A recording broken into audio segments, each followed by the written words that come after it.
პოლიტიკური შეფასებების საგანია გიორგი გახარიას განცხადებაც. პარტია გახარია საქართველოსთვის ლიდერი ელთო საპარლამენტო ასამბლეის პრეზიდენტი საქართველოში არ შემდგარ ვიზიტს ერთ-ერთი ტელეკომპანიის ეთერში გამოეხმაურა და აღნიშნა, რომ პია კაუმა შესაძლოა შეცდომაში იყო შეყვანილი და საქართველოში არასწორ ინფორმაციაზე დაყრდნობით ჩამოდიოდა.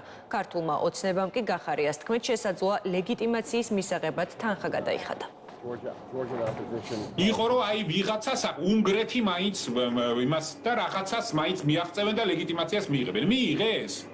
უნგრეთიდან კი მიიღეს, მაგრამ ეს არ კმარა. ამას ხო ფასი არ აქვს ახლა. ეგრე რახან უნგრეთი ახსენეთ. ფული გადაიხადა და ვიღაცა სტუმრებსაც ელოდებოდა, მაგრამ ისინიც ვერ ჩამოვიდნენ. და იქ ნატოს იმას რა ქვია, ხელმძღვანელმა ფორმალურად როცა ესე რამშტაინის შეხვედრაზე კი ბატონო. ხა ჩვენ ხო სერიოზულ თემებზე საუბრობთ. თქვენ ფიქრობთ, რომ ელთო საპარლამენტო ასამბლეის ხელმძღვანელი გადახდილი ფულით ჩამოდიოდა? შემოტყუებით როგორც მინიმუმ.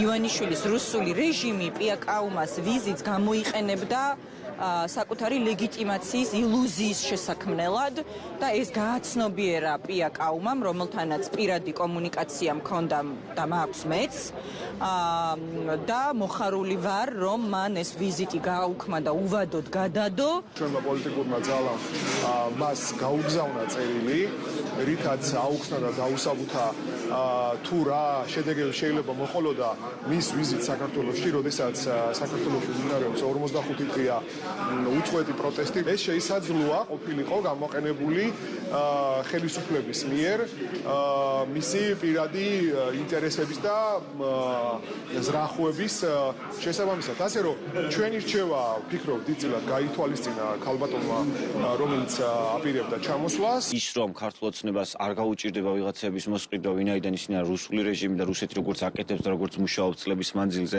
ისინი იდენტურად მუშაობენ.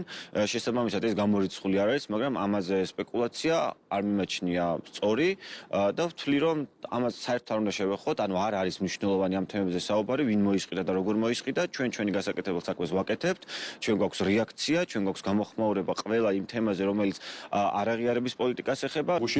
ვიხილეთ კიდევ ერთი წამოწდენა, შემდეგ სხვადასხვა სიტყვებით შეეცადა იგი ამის გადაკეთებას, მაგრამ ფაქტობრივად პირდაპირ დანაშაულა ქალბატონი პია კაუმა, რომელიც გახლავთ ელთო საპარლამენტო ასამბლეის პრეზიდენტი იმაში, რომ მან აიღო ქრთამი იმისათვის, რომ ჩამოსულიყო საქართველოში. ხო, ეხლა ეს რას ემსახურება? ეს ემსახურება იმას, რომ არ აწყობს, რა თქმა უნდა, ოპოზიციას, რადიკალურ ნაწილს, ის ანგარიში, ის ობიექტური ანგარიში და ის მიუკერძოებელი ანგარიში, რაც ელთო დილმა წარადგინა და შესაბამისად აგრძელებენ, ასე ვთქვათ, ელთო დილის გაშავების კამპანიას, რომელიც ისედაც დაწყებული ჰქონდათ არჩევნებამდე.